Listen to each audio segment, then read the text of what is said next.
Welcome to your 12-minute HR lesson. This time, I'm going to talk about a thing that slightly worries you. I'm probably going to get a little bit over-dramatic in terms of the scale that I balloon this anxiety out to fear and worry about fate, about God, about the end of the world, and what a union rep thinks of you. Probably I'm going to take it too far, but hopefully you're going to get the underlying idea, which is it's right and okay to be a little bit worried, but you might need to stick to your guns. They're saying something that is true doesn't mean it's entirely true. Curious? Interested? Let's go.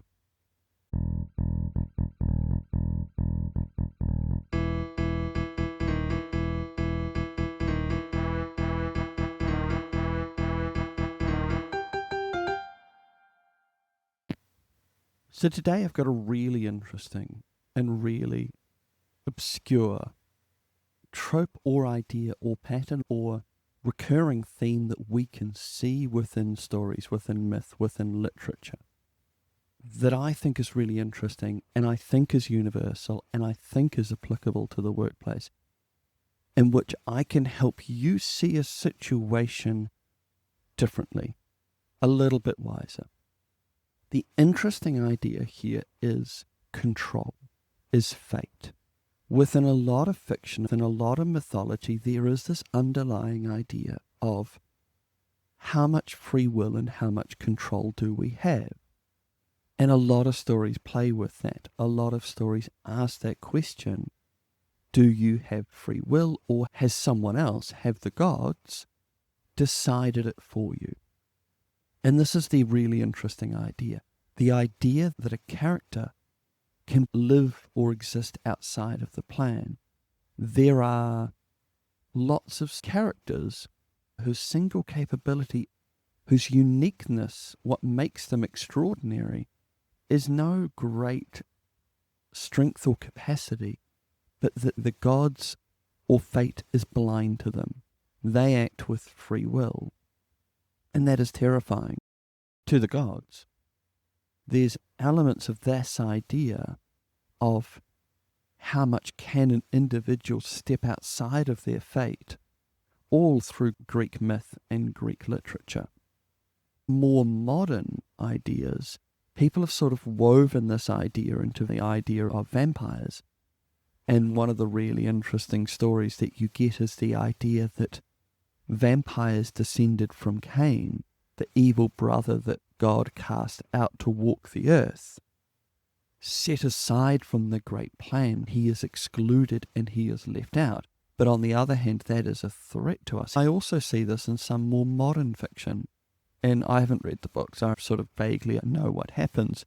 In the Dune series, there is a God Emperor, and the God Emperor can see everything and knows everything, but decides he wants to finish, that he wants to end his life, but he can't do so. So he creates people who he is blind to.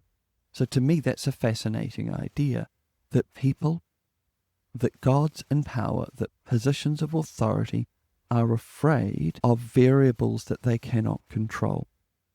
First, I'm going to talk about how this fear plays out for you in the workplace. The fear that we have, or the anxiety or the apprehension, if I want to give it a mild version, is that we worry about things outside of our control, that we cannot direct, that we cannot punish people who are not worried about what we think or can do to them. These are your union representatives. These are the union in general. These are, and I talk about this in one of my articles, that apprehension that we always get when we're having a meeting into which someone can bring a representative. We have this little worry in the back of our head. Who are they bringing? Are they bringing someone? Where are they from? What are they going to do? This is a variable outside of our control. Now, this might keep you up at night. It might not keep you up at night. You may not give it a second thought, but it's something I worry about just a little bit. It's a variable in play that I need to think about. I like to know everything that I need to know. I like to be able to anticipate what will happen. But the representative is a variable I don't know. I don't know how these people are going to interfere with my plans or interfere with what I'm going to do. If I'm starting to sound like a villain, that's probably a fair critique. If you're starting to feel like you may be the bad guy in your own story, that's a critique worth listening to, because it might be right or it might be wrong. Now that's strawmanning us. So that was me putting a union rep in the corner of the room and saying, well, what would they say? They would say, damn right. Absolutely, you should be afraid of representatives. Yes, you should be concerned about us, about union reps, because we don't have to say what you want us to say. We don't have to act the way that you want us to act, and that's a right and just thing. And I wouldn't argue with them in the slightest.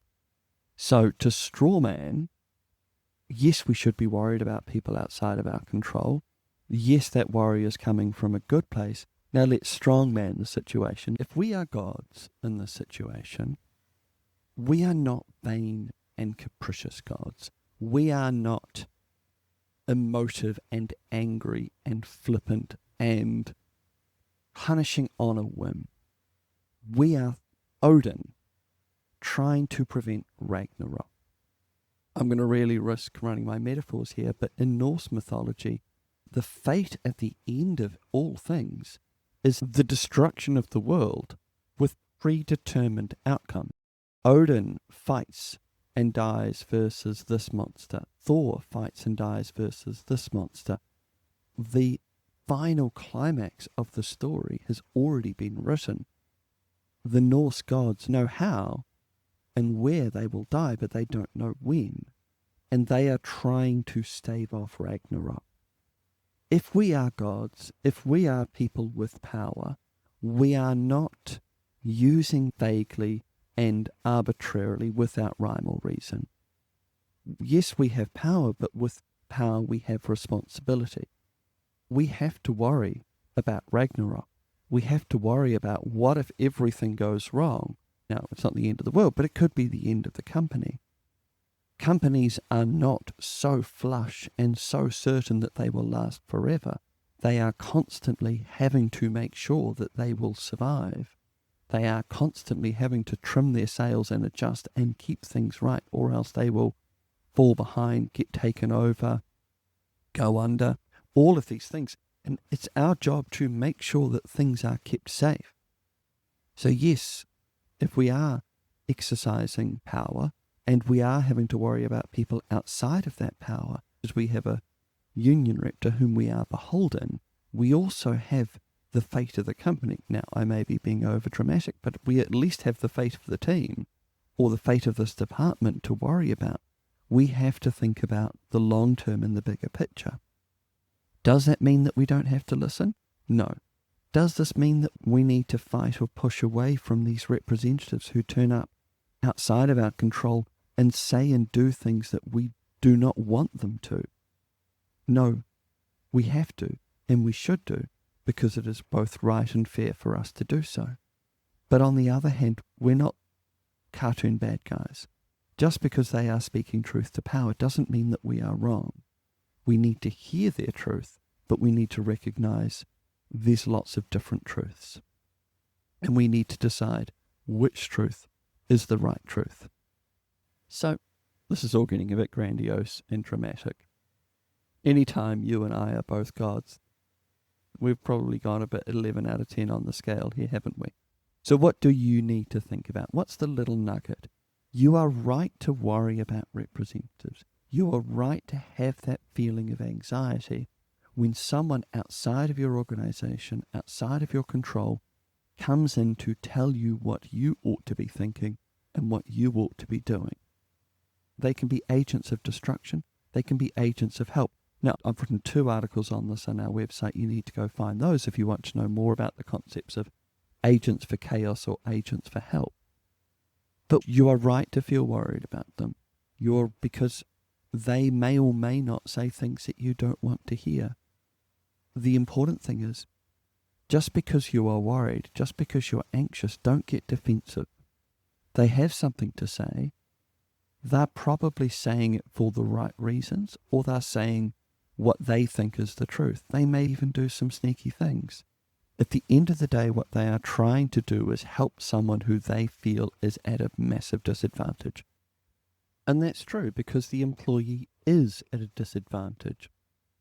But remember, you need to balance the needs and the interests of the employee in front of you against the needs and the interests of the wider team, the wider department, and the organization as a whole.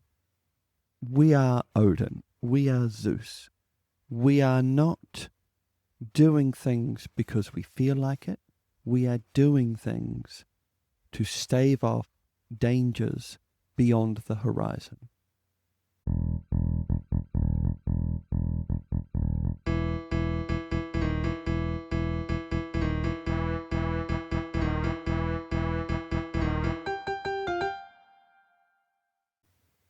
This was such a tricky topic to talk about because the risk of going wild with comparisons.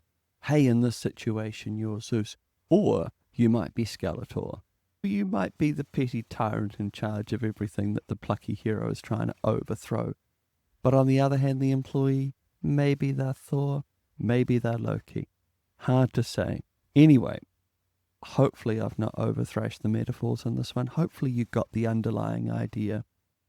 I mentioned a couple of articles in there. You can find those on our website, Pragmatic HRM. You obviously can find our services. You can find our courses. If you want to have a look, we'd very much appreciate it. If not, please give us some free advertising. In return for the free course I've just given you, give us some free advertising by sharing, posting, liking us, helping others see and get this lesson for free too. We also launched our sister podcast last week. Next episode coming out tomorrow. That is your 10-minute manager toolkit. More for line managers, more for direct managers rather than HR. More practical, more problem focused. For example, the episode tomorrow is how everybody assumes they are doing a good job unless they are told otherwise. So we need to factor that in. People will think that they're doing well, but always be slightly worried that they're not. Have a listen if you're curious, or send it on to someone who you think might find it useful. Otherwise, I'll catch you next time.